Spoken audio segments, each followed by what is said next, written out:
Frank, um videozinho de revisão para a nossa avaliação. Veja bem, então nosso conteúdo é demografia. Demografia é a ciência que estuda a população, o comportamento das pessoas, né? Inclusive a gente trabalhou algumas taxas na sala de aula, como taxa de natalidade, mortalidade, taxa de fecundidade, né? Então todas essas taxas foram abordadas na sala de aula, né? A primeira coisa que a gente deve verificar é a queda na taxa de natalidade no Brasil, né? Então nós temos menos nascimento ao longo do tempo e isso tem que ser explicado, né? Qual que é o motivo de, se lá nos anos 60 tinha 6 filhos, passaram a ser 4 nos anos 80, 2 nos anos 2000, e hoje você tem uma mãe com um único filho, qual que é o motivo da queda da taxa de natalidade? Veja bem, então é uma questão que você tem que escrever, né? Você vai lembrar o seguinte: o principal fator foi a entrada da mulher no mercado de trabalho. Então as mulheres no mercado de trabalho, elas passaram a ter que dividir a ocupação de trabalho com a ocupação de ser mãe. Então isso acabou afetando a redução da natalidade. Um outro fator que a gente tem que analisar é o uso de métodos contraceptivos, a camisinha, os anticoncepcionais. Então, eles, de certa forma, ajudaram a reduzir o número de filhos, colocando em queda a taxa de fecundidade das mulheres. Então, nós abordamos o uso de contraceptivos, de camisinha, anticoncepcionais, a entrada da mulher no mercado de trabalho, o próprio processo de urbanização. Enquanto lá no campo as famílias tinham 8, 10 filhos, então lá no campo era mais fácil cuidar desse tanto de filhos. Com o processo de urbanização, criar um filho acabou se tornando mais caro. Então nós temos também a urbanização e a própria disseminação de informação. Então hoje nós temos mulheres que têm maior conhecimento, estudam mais. Então quando você pega, por exemplo, as mulheres dos anos 40, elas iam à escola somente para aprender a assinar o nome para casar. E hoje você verifica que existem mulheres ocupando diferentes cargos dentro da nossa sociedade. Então, esse acesso à informação, ele contribuiu para que as mulheres tivessem menos filhos. Bom, aqui agora nós temos a pirâmide etária brasileira nos anos 80 e nos anos 2000. Você vai observar que nos anos 80, a base da pirâmide, que é o começo da pirâmide, representa os nascimentos, a população mais jovem, né? Você nota que o Brasil nos anos 80 era um país jovem, com uma elevada quantidade de crianças, uma elevada quantidade de jovens. Mas ao mesmo tempo você notava que a pirâmide ia ficando mais estreita, simbolizando que existiam poucos idosos dentro da população brasileira. Ou seja, nasciam muitos, mas essa população não vivia muito. De modos que, quando você pega os idosos, eles representavam um pouco. Então isso quer dizer que o brasileiro vivia menos. Por que o brasileiro vivia menos nos anos 80? Isso está relacionado ao padrão de vida que se levava naquela época. Então, as pessoas, em maioria, moravam... Você tinha uma grande parcela da população morando no campo, com uma alimentação precária. Até mesmo as pessoas da cidade ainda tinham uma alimentação precária. E você tinha também, nesse contexto, a expectativa de vida era baixa, né? Além da alimentação que eu citei, nós podemos dizer a respeito do acesso a serviços médicos. Então, só ia em hospitais, em serviços médicos, aqueles que tinham uma posição social melhor, né? Quando você traz para os anos 2020, 2017, você nota que a pirâmide teve uma mudança. Então, você vai ter que escrever. Você vai dizer, olha, lá nos anos 80 o Brasil era um país jovem, porque nascia muito, mas morria muito também. Mas você vai dizer, olha, lá nos anos 80, uma boa parte da população tinha um padrão de vida mais difícil, mais precário. Quando você traz para os anos 2000, você vai notar que houve uma redução da natalidade. Então, a entrada da mulher no mercado de trabalho reduziu a natalidade.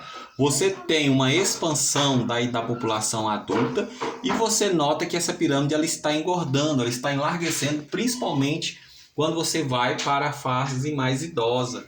Então, isso mostra para nós que ocorreu um avanço no padrão de vida, as pessoas estão se alimentando mais, estão tendo postos de trabalho melhor, e isso, o acesso a serviços médicos, tudo isso está aumentando a expectativa de vida da população brasileira. Por isso que a gente vai dizer, o Brasil é um país que está envelhecendo. Envelhecendo por quê? Porque a população está vivendo mais. Por isso que a pirâmide etária brasileira está ficando mais gordinha. Porque a população está vivendo mais, graças à melhoria no padrão de vida, alimentação, acesso a serviços médicos e por aí vai. Quando a gente traz para o século XVIII, nós temos a teoria de Malthus. O Malthus, ele era um economista da Inglaterra. Ele se preocupava o seguinte: ele observava que a população dobrava a cada 25 anos, que a população crescia em um ritmo maior do que a produção de alimentos. Então ele preocupava-se o seguinte: vai chegar um momento que a quantidade de pessoas vai ser maior do que a oferta de alimentos. Então ele acreditava que em algum momento muitas pessoas morreriam de fome porque teria mais pessoas do que a capacidade de fornecer alimentos para essas pessoas. Então veja bem, Malthus se preocupava lá no século XVIII, durante a Revolução Industrial, com o elevado crescimento da população e os alimentos não acompanhavam esse ritmo. Como ele era um puritano, um protestante puritano, naquela época a ciência ainda era meio primitiva, ele defendia que os casais fizessem um controle de natalidade de forma... ou seja, os próprios casais deveriam optar por não ter filhos, um processo de abstinência sexual mesmo. Quando você traz agora para os anos 60, depois da Segunda Guerra Mundial, você tem uma nova proposta que é a teoria neomalthusiana. Professor, quem vai propor a teoria neomalthusiana? Os países ricos. Então, novamente, surge a preocupação com a questão do crescimento populacional. O que os neomalthusianos vão dizer? Eles vão culpar a pobreza, eles vão dizer, olha, a pobreza é porque nos países pobres as pessoas não conseguem controlar a natalidade. Então, eles vão dizer o seguinte, olha, os países são pobres porque nestes países as famílias têm um elevado número de filhos. Não existe controle da natalidade nesses países. Então, veja bem, os neomalthusianos vão culpar a pobreza ao elevado número de filhos que existe nos países subdesenvolvidos. Então, qual que vai ser a receita que eles vão propor para reduzir essa pobreza? Então, veja bem aqui a charge. Enquanto uma senhora com 5 filhos pede uma esmola, ou seja, simbolizando que o elevado número de filhos é o responsável pela pobreza, você vai notar uma senhora bem mais bem vestida, onde ela vai estar com um único filho e ela vai sacar uma cartela de anticoncepcional. Ou seja, os neomalthusianos vão defender o controle de natalidade de forma rígida com o uso de métodos contraceptivos. Bom, você na prova vai também explicar o que foi a política do filho único adotada na China. Então, entre os anos de 1974 e 2015, nós tivemos a política do filho único na China. Essa política, ela obrigava as famílias da China a terem um único filho. Então, aqueles que descumprissem as normas do governo, que era imposto pelo governo, sofriam pesadas sanções, como, por exemplo, o segundo filho não tinha acesso à saúde, não tinha acesso à educação.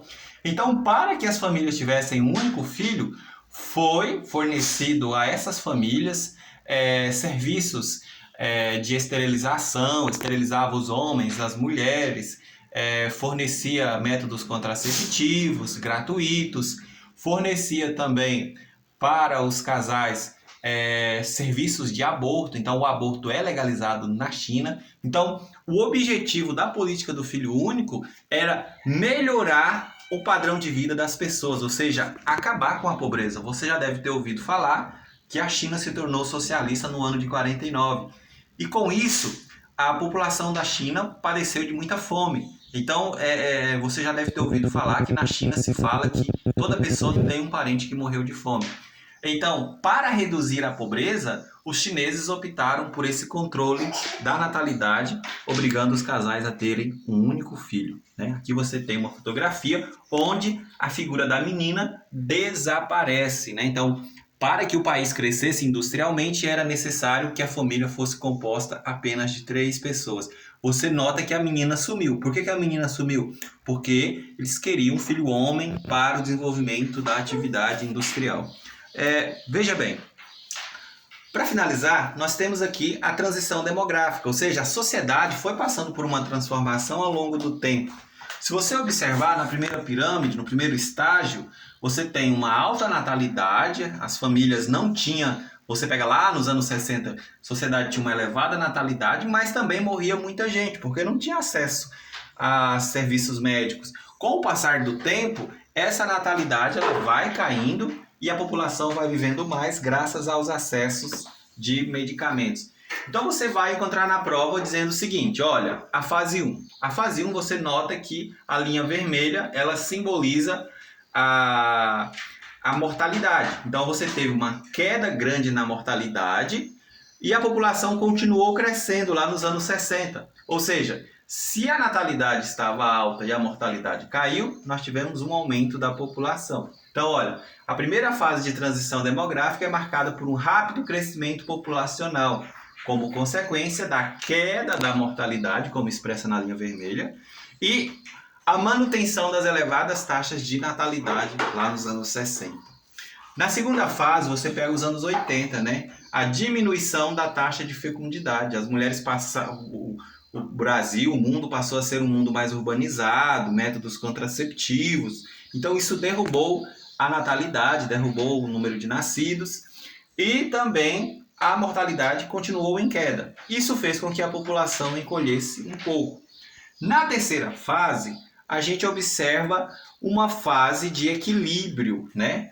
Onde é muito característico dos países ricos, os países europeus, né? Onde você vai notar uma natalidade baixa e uma mortalidade também muito baixa.